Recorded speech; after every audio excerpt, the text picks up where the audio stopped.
Okay, and you can say very interesting as well as. So I just want to know who did a practical successfully. Just raise your hand. Sir, one Who? problem. Yeah, I will listen the problem. First, I'm asking who did a practical successfully. Whose OS machine is getting a Windows from a server? Sir, power cut happened at my area, so I wasn't able to do it, sir. Okay. Well, I'm not asking anything. My Right? problem also there, sir. I will listen what I told you. I will listen your problem. First, I'm asking how much people did a practical successfully.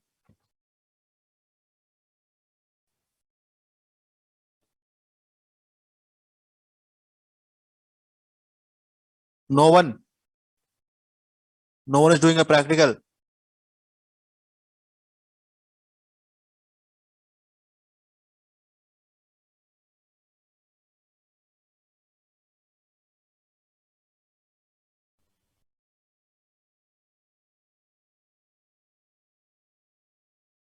Just no one did a practical on a WDS server. I tried, sir, but one problem. Okay, I will listen your problem. I told you. Okay.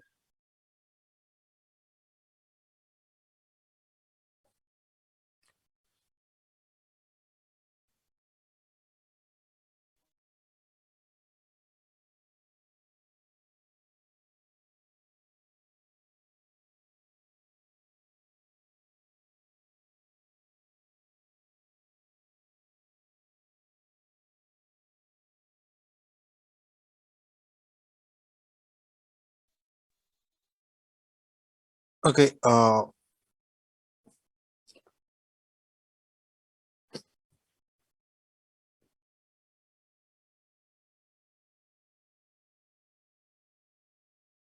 Now tell me what is the issue?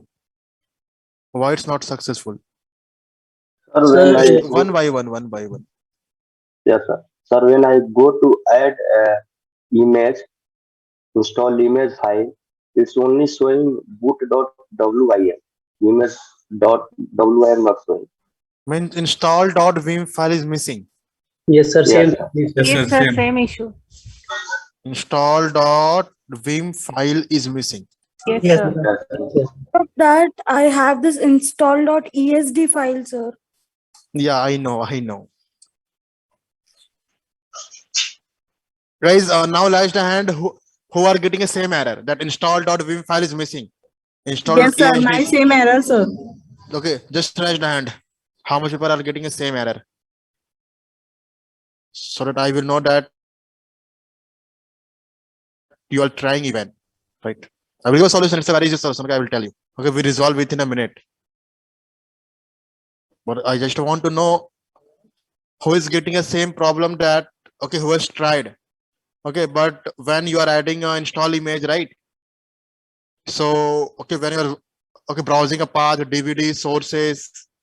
Okay, so you are only getting a boot.vim file is present there, but there is no any option install.vim. Yes, sir. Yes, sir. Yes, sir. Okay. So I see install.vim file is missing. It means you have install.esd Yes, file sir. in the place of vim. Correct. So it's actually not a mistake from your side. Okay, you are doing absolutely well. Okay, it's not a mistake from your side. The issue is what is the ISO image file you have? It's not valid. It's not licensed because install.vim file will only present on a licensed Windows OS, but you don't have a licensed Windows OS, right?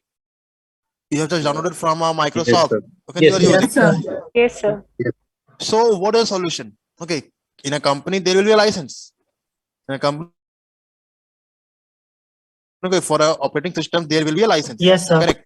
But Yes, for sir. a practical purpose in a VMware, okay, and for a practical purpose, where you will get a license.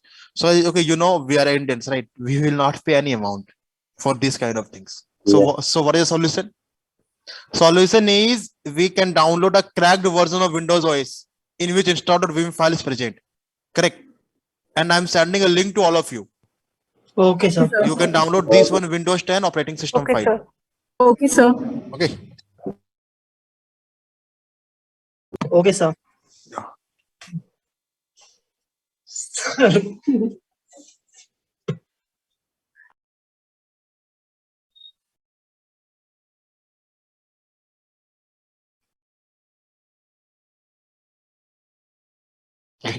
It's okay. I'm sending a link to you. Okay, sir. What can you do now? You can just okay in a chat box. Okay, I'm sending to all of you. You can just paste this link. Okay, you can just copy this link. Okay, and paste in a browser, and then see the process. Then you can go down. Okay, in the downside, you are able to see option Windows 10 version 21H264-bit English. The file size of 5.5 GB is a file size. This one you need to download. Why? Because if you remember, what is the ISO file you have? It's a 3 GB of ISO file, right? Yes, sir. Yes, sir. Correct, na? Yes, sir. That's why the installed Vim file is missing, because this is a okay, it's actually cracked version. ये cracked version है. But okay, for a learning purpose, we can use we can use a cracked version, because it's not possible to purchase a license. License cost is a 14,500 something, approx 15,000. So it's not possible to purchase a license just for a single practical, right? So what is the solution? This one ISO image you can download, which is a 5 GB, 5.5 GB ISO file, correct? And then you can put this ISO file. Okay. Now see, okay, just try to understand. I have also a two kind of ISO image. Okay. This is a Windows 10. Okay. And this is also a Windows 10. Both are Windows 10 ISO file. Okay. If see in a Windows, in this one Windows 10 ISO file, if I will double click, I will go to sources. I will get install.esd file in the place of Vim. Okay. There is a install.esd, right? See, as you are saying, Yes. install.vim file is not present. Okay, because this is the ISO file I have downloaded from Microsoft official website. Okay, and install.vim file is present once I will purchase a license. But I have a one more cracked version of cracked version of Windows OS. From where I can download here. Sorry. This one. This is the cracked version of Windows 10. Okay, here you will see install.vim file. यहाँ आपको दिखेगा. GH install.vim, right? Yes, sir. Okay. And we required Vim file. So this ISO file that I'm using, this one now, I have downloaded from the link that I sent you. Also, I don't have a licensed OS. Correct. So it's actually not your mistake. So you can download this one, and okay, you can attach this one ISO image.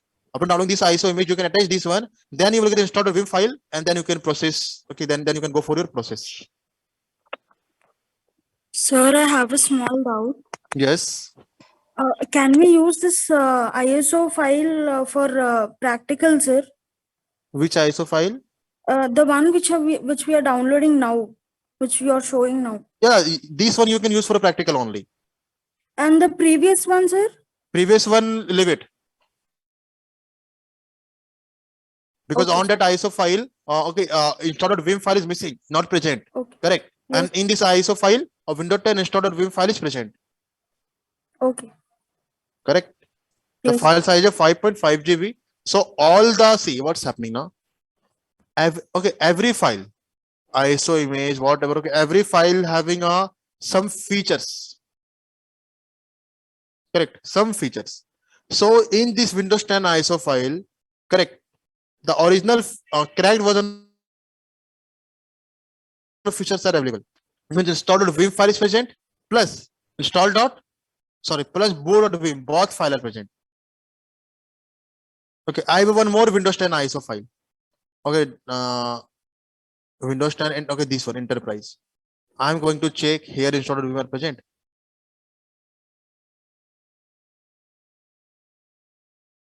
Installed Vim are present. Because this is a Windows 10 enterprise.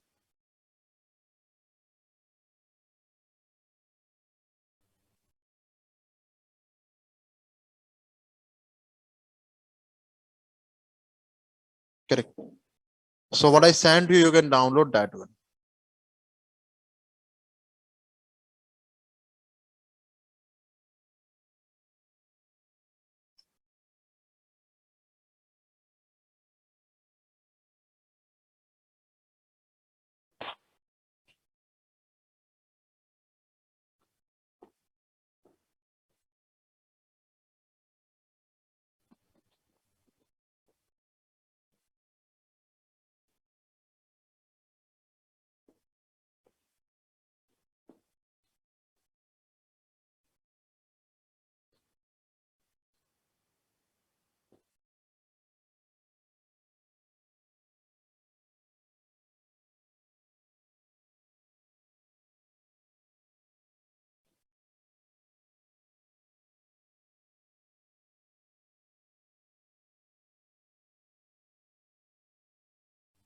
Yes, just give me a second.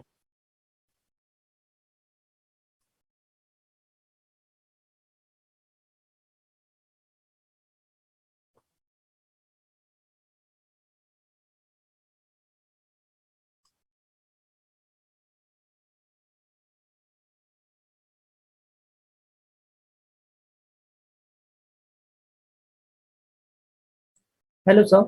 Yes. For this problem, I am go to YouTube. तो मैंने कल यहाँ पे YouTube से मैंने एक download किया है, सो वो मुझे पता नहीं चलेगी नहीं चलेगी आप So आप चेक करो ना कि उसमें install.vim और boot.vim अवेलेबल है कि नहीं, वो देख लो आप डबल क्लिक करके सोर्सेज के अंदर जाके उस फाइल में। यस सर अगर- है उसमें अगर install.vim और boot.vim है तो वो चलेगा। Okay sir install dot vim and boot.vim, install क्योंकि हमें बेसिकली ये दो इमेज चाहिए, right? Okay Basically these two image means these two file, correct? For because for installing the image, okay, for adding an install image we need a install.vim file, and for adding a boot image we need boot.vim file. Sir sources में जाना है ना Yes, sources. Sources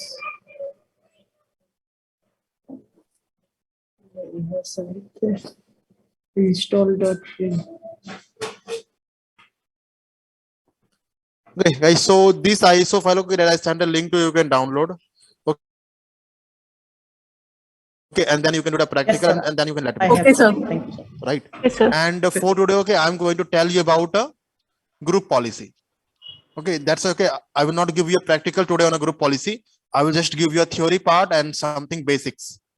Okay, and once you will complete your WDS practical, then on tomorrow I will give you the practical on a group policy. Okay, today I'm going to give you a theory part and diagram understanding. Yes. Okay, so see, guys, we have a topic now, group policy. Group policy. So first of all, group policy is a, you can say, part of a Active Directory. Correct, is a part of a Active Directory. So okay, let's try to understand what is the use of a group policy. Guys, so just assume this is any of the company. Okay, in this company we have a one server machine.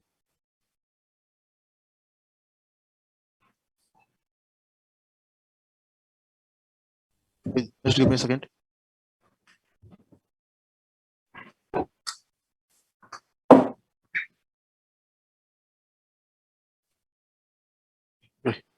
So in the server machine we have a one.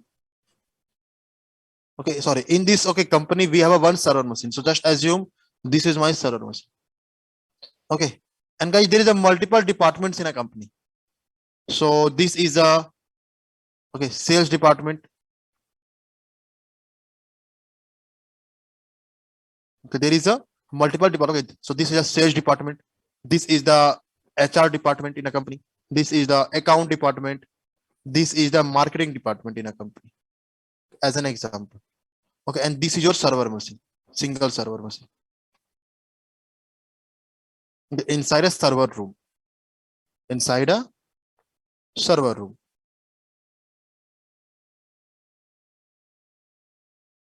Okay. So because the real time infra should be clear, what is going on there. This is your server room. Okay, server room. Okay, in which this is your Windows server machine. Windows server machine. Okay, any version. Okay, and your Windows server machine is also domain controller. It means ADDS has been successfully installed and configured. Where on a server machine. So that's why we are calling it domain controller. Then we have multiple departments. This is our sales department. This is our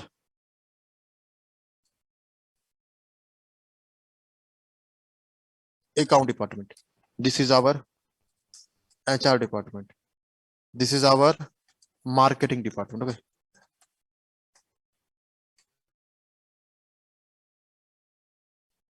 Marketing department.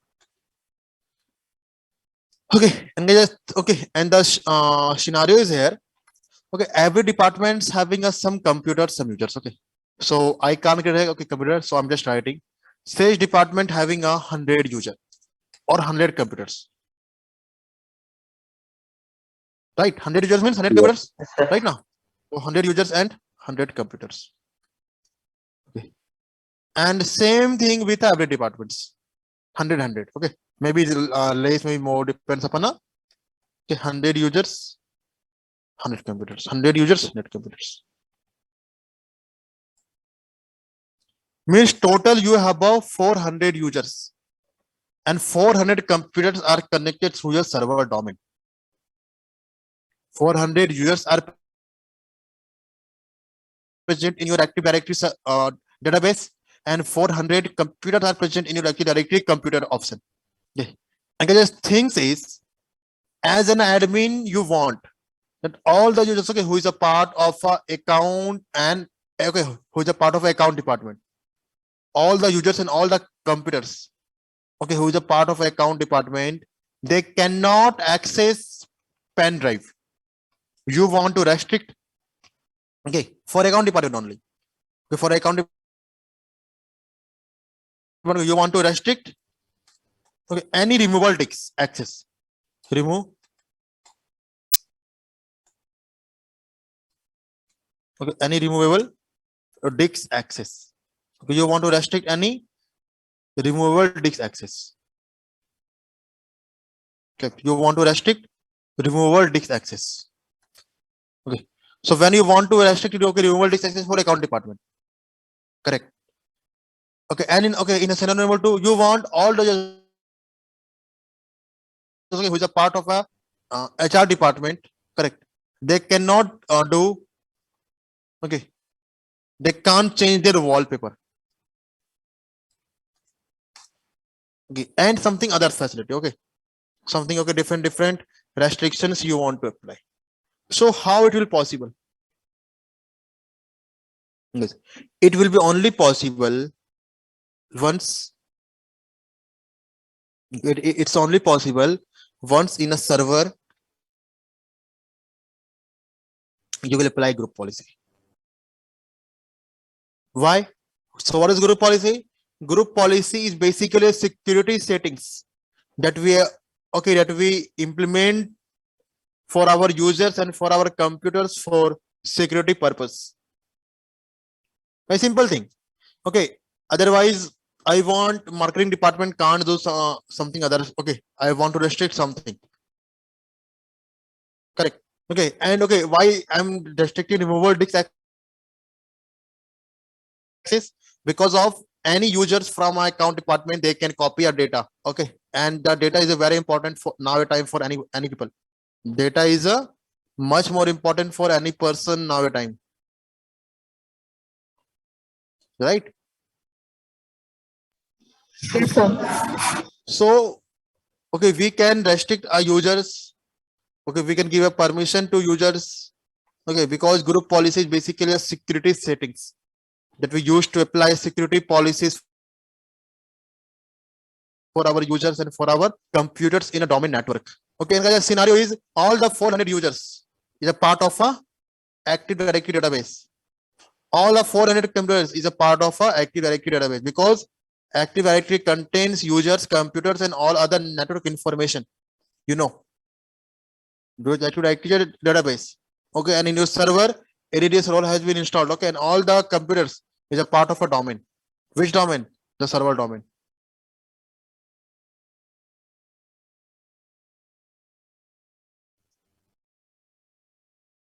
Which domain? It's a server domain.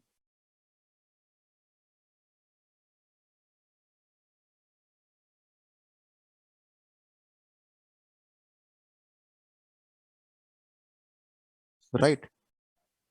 Yes, sir. So in this condition, what can you do? Okay, in this condition, simple. On a server, you can apply a group policy. Okay, and that will be applicable for a users and for a computers. So that's why now in your notebook, write it down. Okay, don't take a screenshot. Okay, again, I'm saying if you are in your home, so please make a notes. Okay, so okay, in your notebook, write it down. What is group policy in Active Directory? Okay, this is the definition.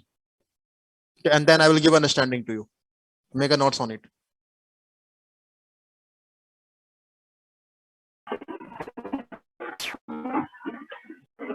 Okay, I will give understanding to you, but first write it down.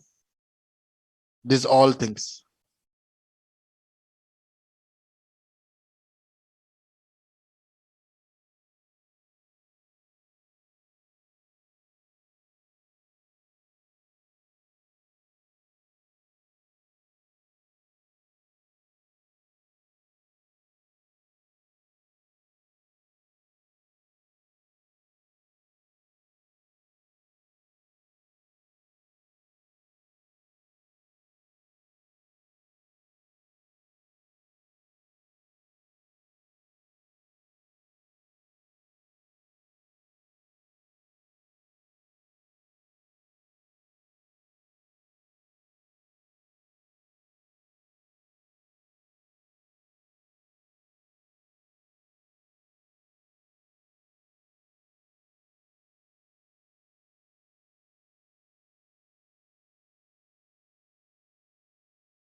Guys, retain all of you? No, sir. Yes, sir. Yes, sir. Yes, sir. Yeah, I'm giving Yes, you sir. 1 minute more.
Done, sir.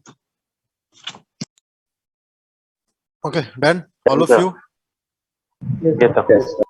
Yes, sir. Yes, sir. Yes, sir. Okay.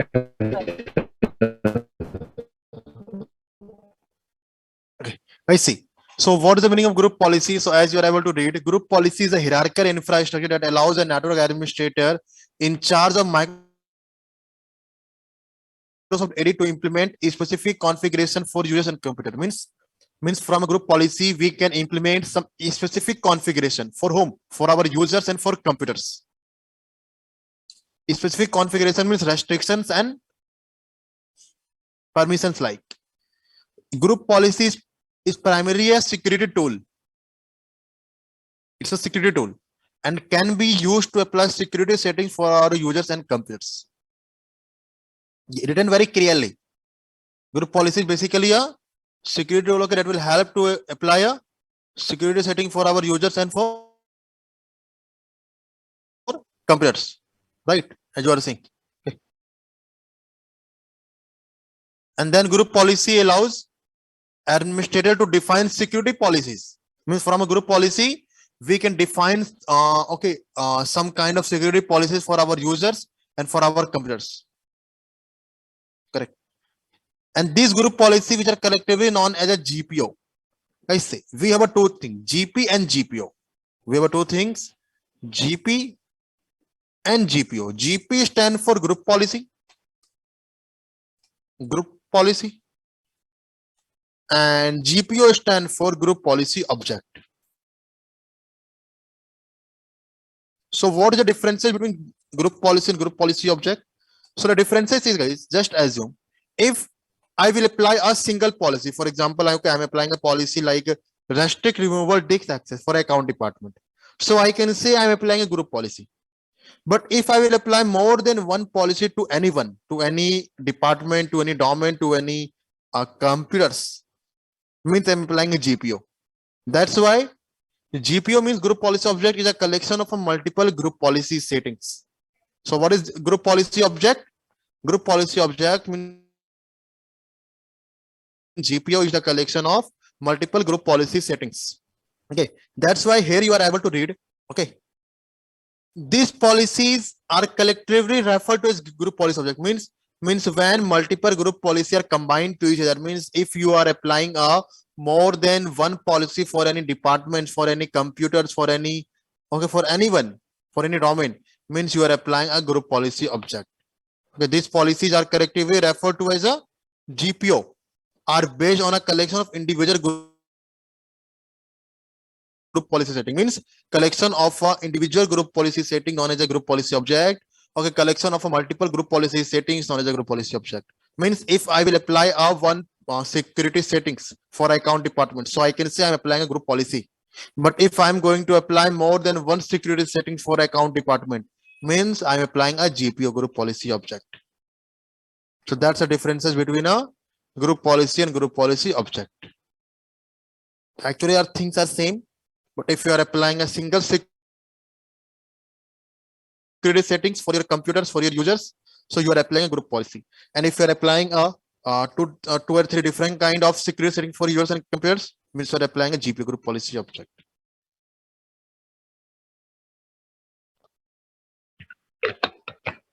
Correct. Guys, okay, and GPO having a types.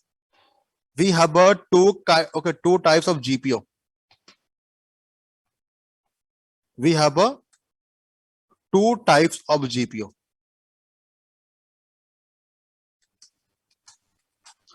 One is a local GPO. Local GPO. Second one is a non-local GPO. Non-local GPO. Correct. So guys, okay, let's try to understand one word, then I will show you the notes. What is the meaning of local GPO and what is the meaning of non-local GPO? Guys, local GPO is such kind of GPO that we are applying for a single computer. Through a non-local GPO, we can apply to a multiple computers. Local GPO works in a work group environment. Means if your PC is in a work group, so then local GPO will work. Non-local GPO will work when your PC is in a part of a domain and when you are going to apply a policy from a server. Local GPU works for a local computer, means the computers, okay, who is not part of a domain, who is a part of a work group. The computer, okay, who is not a part of a domain, who is a part of a work group. Local GPU works on, okay, work group PC, but non-local GPU works on a domain computer, domain PC.